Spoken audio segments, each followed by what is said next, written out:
dimanche, bon dernier dimanche 2021, que Dieu vous bénisse. Vous allez bien? Oui. C'est bien, moi aussi ça va. Par la grâce de Dieu, ça va toujours. Alors, nous allons commencer ce dernier culte de l'année par le psaume 27, que nous allons lire en entier. C'est un psaume de David. « L'Éternel est ma lumière et mon salut. De qui aurais-je crainte ? L'Éternel est le soutien de ma vie. De qui aurais-je peur ? Quand des méchants s'avancent contre moi pour dévorer ma chair, ce sont mes persécuteurs et mes ennemis qui chancellent et tombent.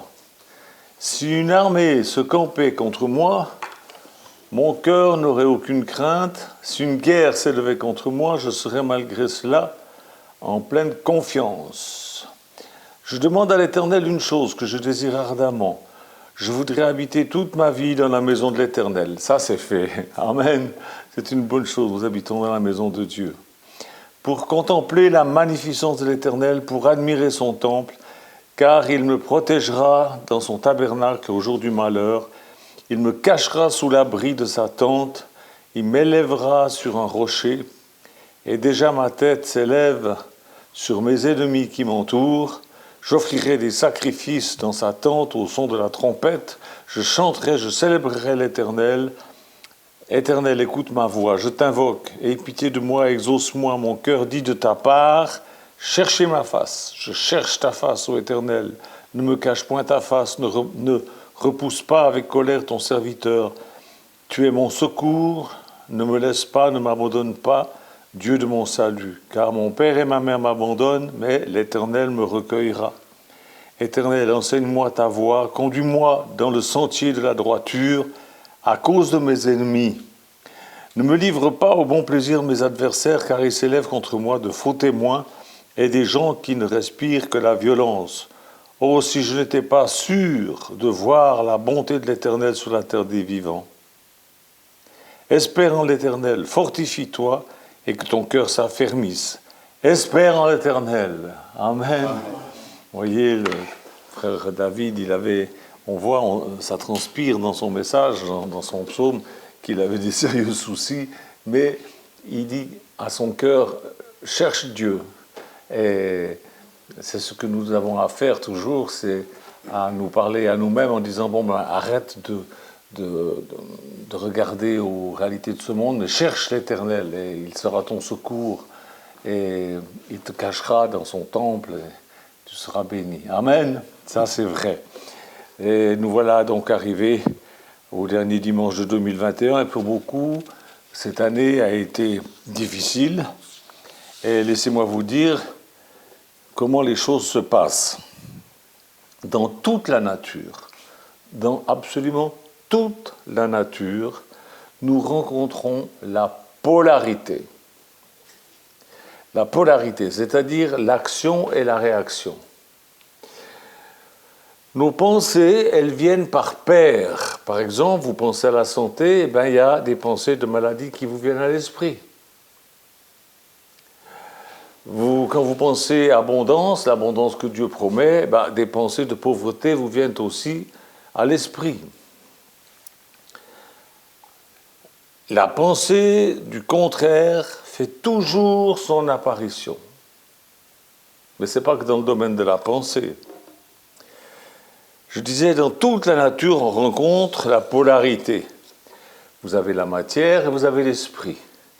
Vous avez le négatif, vous avez le positif. Vous avez la santé, vous avez la maladie, vous avez le plaisir et la douleur. Vous avez le chagrin et le bonheur. Vous avez le flux et le reflux. Vous avez le mâle et la femelle, quoique aujourd'hui, on ne sait plus trop. Vous avez la chaleur et le froid, vous avez le repos et le mouvement, vous avez le oui, vous avez le non. Que dire ? Eh bien, nous devons admettre, nous devons accepter que les opposés sont les expressions de la création de Dieu. Il faut l'accepter, voilà, c'est comme ça.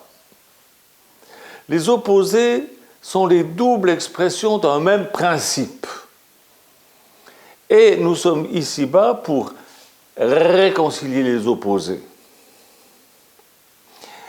Pour apporter à notre monde de l'harmonie, de l'espoir, de la santé, de la paix. Quand vous avez froid, qu'est-ce que vous faites? Notre frère Samuel, tous les matins, il nous fait, on a un chauffage au gaz qui est formidable, le chauffage au sol, mais en plus, il nous fait un bon feu. C'est agréable quand on a un peu frais, hop, un bon feu. Lorsque vous avez faim, vous faites quoi? Vous cherchez de la nourriture. Non? Bien sûr. Si vous êtes malade, il y a des médicaments, il y a des trucs à prendre. Et puis vous pouvez aussi vous identifier à la présence de Dieu qui est celui qui guérit les médicaments, les médecins, ça vous soigne, mais ça ne vous guérit pas. Ce qui guérit, c'est Dieu. Hein? Quand vous avez peur, il faut que vous vous unissiez à la source, à Dieu, qui est paix et amour. S'unir à la source, c'est-à-dire avoir conscience. Relisez le psaume 27. Relisez le psaume 27. Pensez à ce qu'il cherche à vous dire, ce psaume, à vous. Il parle d'aller à l'opposé de la peur. David, il avait des ennemis terribles. Hein. Vous lisez son histoire, ce n'était pas de la rigolade. Hein. Mais ce psaume nous parle d'aller à l'opposé de la peur. La peur, c'est une négation de la puissance de Dieu et de sa bonté. La peur, en fait, c'est la foi inversée. Vous voyez, il y a toujours tout et son opposé. La peur, c'est de la foi inversée. La peur, c'est une ombre dans l'esprit. Et chacun sait qu'une ombre n'a pas de puissance. C'est une ombre. La Bible dit « L'amour parfait bannit, chasse la crainte ». Alors, éprenez-vous du bien. Tombez amoureux de tout ce qui est bien, de tout ce qui est noble. Attachez-vous, et même émotionnellement, aux grandes vérités que Dieu nous a données. Et vos craintes vont disparaître. La nature a horreur du vide, mais choisissez ce que vous voulez mettre dans la nouvelle nature que vous êtes. Si vous êtes d'une nature soucieuse, vous pouvez être absolument assuré qu'il y a en vous exactement le contraire. Faites-le ressortir. Il y a l'opposé à ce sentiment de souci continuel. Mais c'est en vous, mais c'est à vous d'aller le trouver, de le mettre en avant. Alors, mettez votre attention sur cette chose que vous désirez, c'est-à-dire ne plus être continuellement en souci, parce que c'est en vous, désirez-le, et ainsi, vous allez réconcilier les opposés. Il va y avoir un équilibre. Ça ne va pas faire disparaître les réels soucis, quoique. Mais en tout cas, vous ne serez plus victime de cela. Les opposés sont l'expression du cosmos même. Aussi loin qu'on puisse aller voir dans l'infiniment grand, dans l'infiniment petit, il y a toujours ce truc-là, des opposés. Et vous n'y échapperez pas, il y a des opposés en vous. À vous de choisir ce que vous voulez mettre en haut. Décidez de ne pas être soucieux. C'est déjà une prise de position. Vous décidez de ne pas être craintif. Vous décidez, vous allez dans la direction de l'idée que vous désirez voir dominer en vous. Mais il faut prendre déjà une décision. Puis ensuite, il faut cultiver ça. Ça s'appelle la maîtrise de soi. La maîtrise de soi. Alors, j'espère qu'il marche là le machin. On dirait que ça ne s'est pas allumé, dis donc. Je comprends rien du tout à ce truc-là. Hein. Aimez votre désir d'être paisible. Aimez votre désir d'être bien, d'être tranquille. Aimez l'amour et l'attachement émotionnel qui vous rend loyal, qui vous rend dévoué à votre idéal de paix. C'est l'amour qui est le lien de tout ça. La peur, elle va mourir parce que vous décidez de prendre les choses en main et que vous manifestez votre idéal de paix. Mais c'est à vous de prendre ça en main, c'est à vous de le faire, c'est ce que Jésus dit de faire et c'est ce qu'il faut faire. Il ne faut pas attendre que ça vous tombe du ciel. Il faut que vous appreniez à réconcilier les opposés qui sont en vous, à mettre la paix à la place de la discorde en vous-même, dans votre famille, etc., etc. Chez ma grand-mère, il y avait une pendule dans l'entrée qui faisait un bruit. Ma mère disait, mais quelle chambard elle fait, cette pendule. Ça faisait tic, tac, mais vraiment un tic, tac, tous les quarts d'heure. Oh là là là là là là, cette pendule. Elle était magnifique, mais, alors vous savez, avec le gros balancier comme ça. Et j'y pense souvent, à ce balancier. Je permets aux pendules de mon esprit d'osciller vers l'opposé à mes pensées négatives. Ça ne veut pas dire que ça ne va pas revenir. Tic, tac. Ben voilà, on ne peut pas y échapper. C'est comme ça. Mais, si vous préférez le tic, moi je préfère le tac. Choisissez. C'est-à-dire, choisissez que votre balancier aille du côté de la foi. Et par votre maîtrise de soi, bloquez-le là. Arrêtez cette saleté de pendule qui fait un bruit infernal. Pour vous, pas pour ce qui concerne les autres, mais pour vous-même. Jésus nous enseigne, demandez et il vous sera donné. On trouve ça dans Matthieu 7, 7. C'est facile à se rappeler, Matthieu 7, 7. Demander, c'est avoir conscience que vous revendiquez votre bien. Vous n'auriez pas demandé si vous n'étiez pas certain que Dieu a déjà pourvu à vos besoins. Il y a pourvu en Christ, dans les lieux célestes, pour que vous puissiez les avoir sur cette terre. C'est ce que je vous expliquais dernièrement. Mais une fois que vous avez demandé, ne restez pas là bêtement, non, mais passez, orientez votre pensée vers le pôle positif. Par des confessions de foi, des paroles de foi. Dieu est mon Père, Dieu veut mon bien. Si vous croyez que Dieu est un Dieu vengeur, si vous croyez qu'il règne avec une main de fer et qu'il prend un malin plaisir à vous punir et qu'il vous attend au coin de la rue avec un bâton pour vous taper dessus en espérant que vous allez faire une bêtise parce qu'il adore vous taper dessus, si vous êtes persuadé qu'il est un tyran jaloux, cruel, capricieux, qu'il est même un petit peu perturbé, désaxé et en conflit mental, eh bien vos pensées discordantes ne pourront engendrer que du désordre et de la misère. Et c'est ce qu'on voit dans ce monde. Aujourd'hui, je regardais sur Facebook et il y a des gens qui se moquaient de Jésus. Et voilà. Bon, mais continuez à vous moquer. C'est votre nature, vous êtes formidable, vous avez beaucoup d'humour pour vous moquer de Jésus. Continuez et vivez dans votre monde de merde, puisque ça vous plaît tellement. Hein?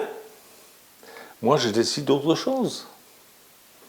Vous méprisez Jésus, lui qui est venu pour vous sauver, lui qui est venu pour vous enseigner, lui qui est venu pour vous donner le meilleur, vous n'en voulez pas. Et vous qui croyez en Jésus, vous ne croyez pas vraiment, n'est-ce pas, qu'il peut s'occuper de tout dans votre vie. Mais qu'est-ce que c'est ce cirque? Qu'est-ce que c'est que cette non-croyance, cette pseudo-croyance? Vos pensées discordantes ne peuvent engendrer que de la misère, de la discorde. Maintenant, c'est le mondialisme, c'est mondial. Et moi, ça me fait rire, parce que je dis, voilà, ils ont semé, ils récoltent. Parce qu'il en sera fait selon votre foi, nous dit Jésus, il en sera fait selon ce que vous croyez.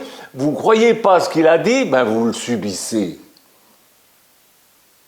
Riez, riez, riez, moquez-vous, blasphémez, allez-y, continuez.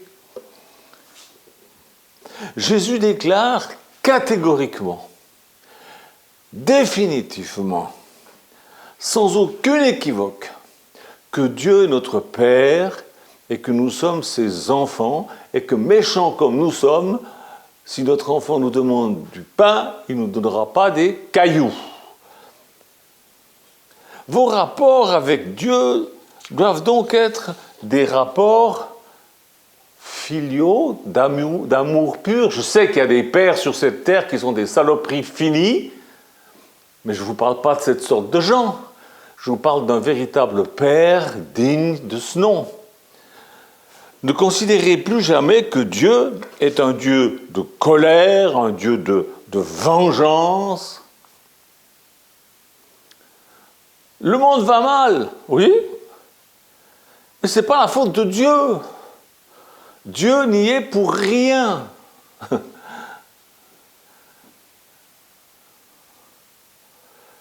Il nous a donné la gestion de la terre, on s'y prend mal. Ce n'est pas sa faute. On est responsable de nos actes. Il nous a donné le libre arbitre. L'humanité s'est séparée de Dieu, l'humanité fait n'importe quoi, elle récolte quoi? Elle récolte du n'importe quoi. Et puis voilà.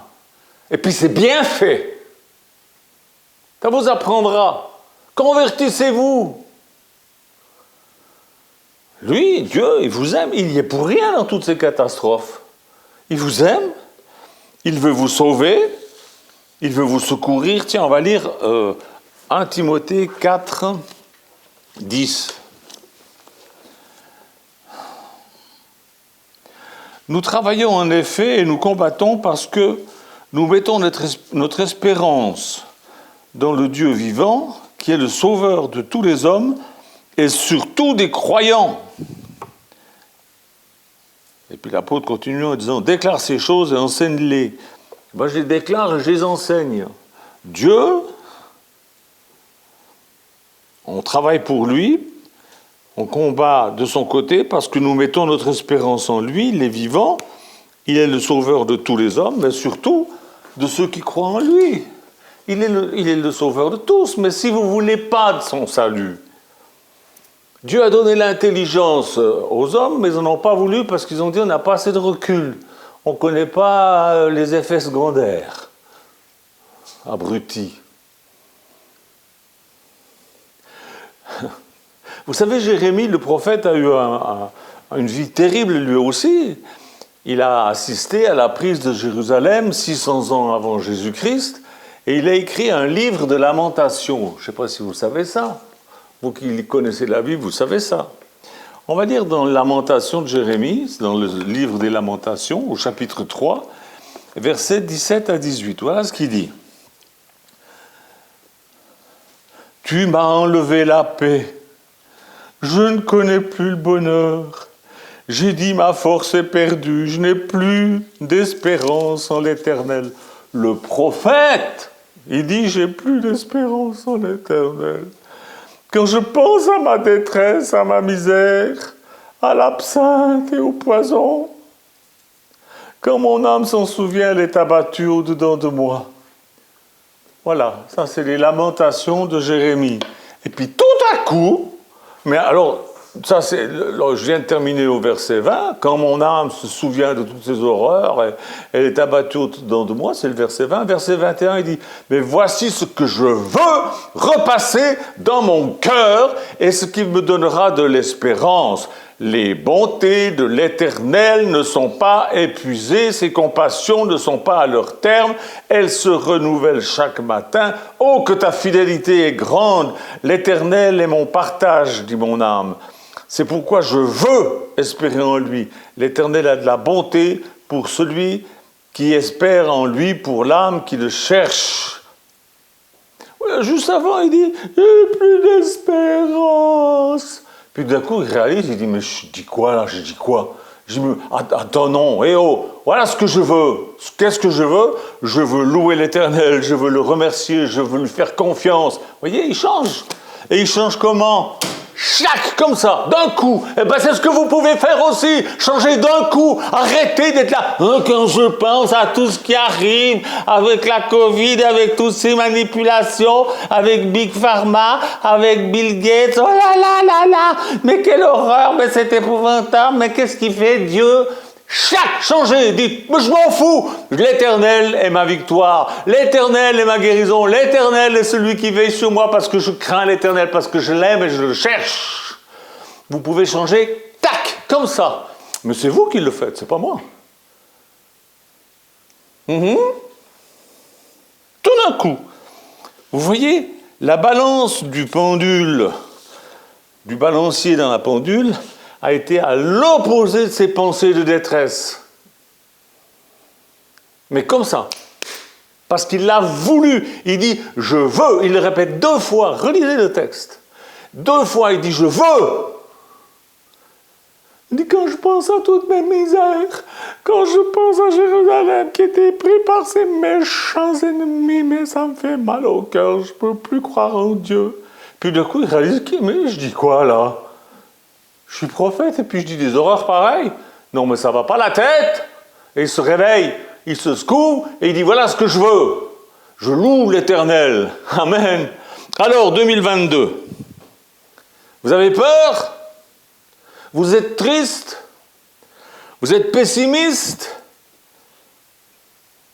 Vous qui souffrez, écoutez-moi. Relisez Lamentation de Jérémie, chapitre 3, versets 17 à 26, ce que je viens de vous lire là.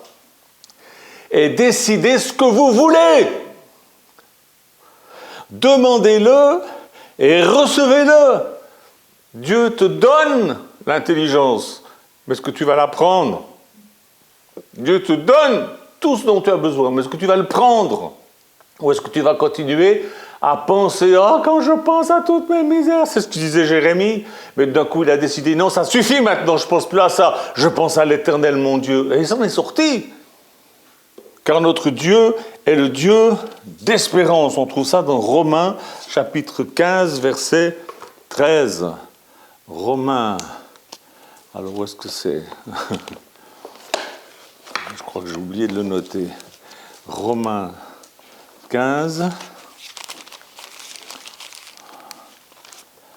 Verset, combien je vous ai dit? Verset 13, hein? 13. Voilà ce qu'il dit.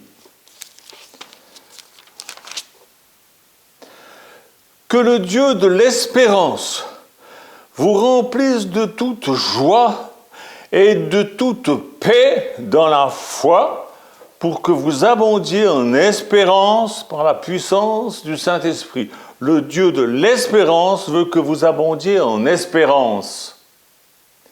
Que vous soyez des fils de Dieu d'espérance. Comme lui, il est un Dieu de l'espérance, il veut que vous soyez ses fils de l'espérance par la puissance du Saint-Esprit qui est en vous.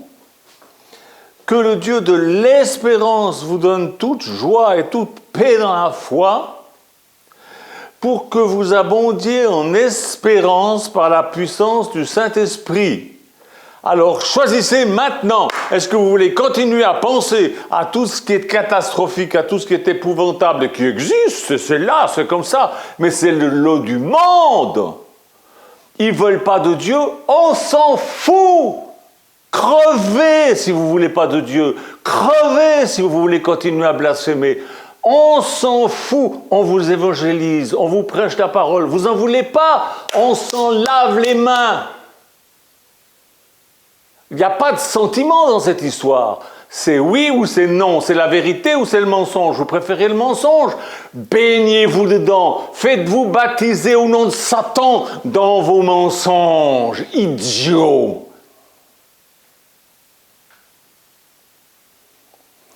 Choisissez, qu'est-ce que vous voulez? Suivre Dieu ou le monde? Croire quoi? Une information. Vous ne pouvez pas ouvrir un journal sans qu'on vous parle du Covid, la télé, l'Internet, les journaux. Mais il y en a marre. Ouvrez votre Bible. Cherchez ce qu'il y a dans la parole de Dieu pour vous. Prenez-le. Et vivez dans l'abondance, vivez dans la paix, vivez dans la santé, vivez dans la joie, sachant que même la mort, c'est bien, parce que ça vous fera quitter ce monde de pourri pour vivre une vie éternelle avec votre Seigneur. Mais de quoi on se plaint?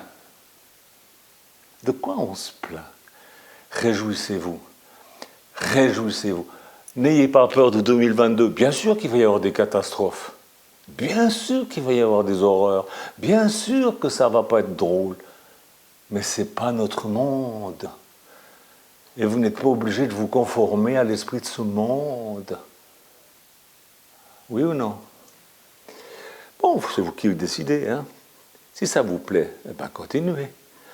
Que Dieu vous bénisse. C'est là ma prière. Et que Dieu vous éclaire et vous montre que vous avez à choisir dans quel monde vous voulez vivre et créez-le ce monde. Déjà en vous, ensuite dans votre foyer, ensuite dans votre lieu de travail, dans votre village ou votre ville, dans votre pays, et un peu plus loin si c'est possible. Amen. Merci Jésus d'aider mes frères et sœurs à prendre ce message, à ne pas y ajouter des espèces de sentiments dégoulinants, de religiosité stupide, mais d'être pratique. Au nom de Jésus, telle est ma prière, ma dernière prière de cette année pour eux. Amen. Amen. Au revoir. À l'année prochaine.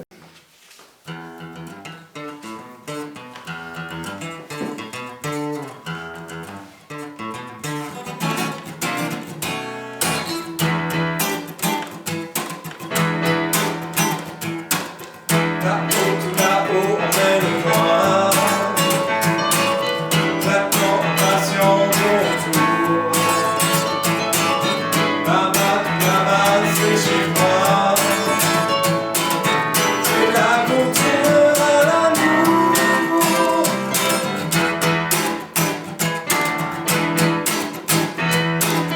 Je ne veux pas me contenter de t'attendre.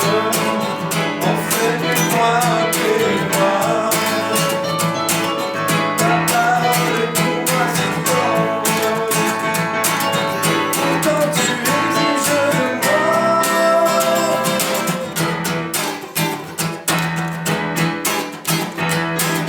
Mais c'est si beau quand tu es là. Et je tiens bon. C'est le don que j'ai en moi. Un sacrifice de Dieu pour moi.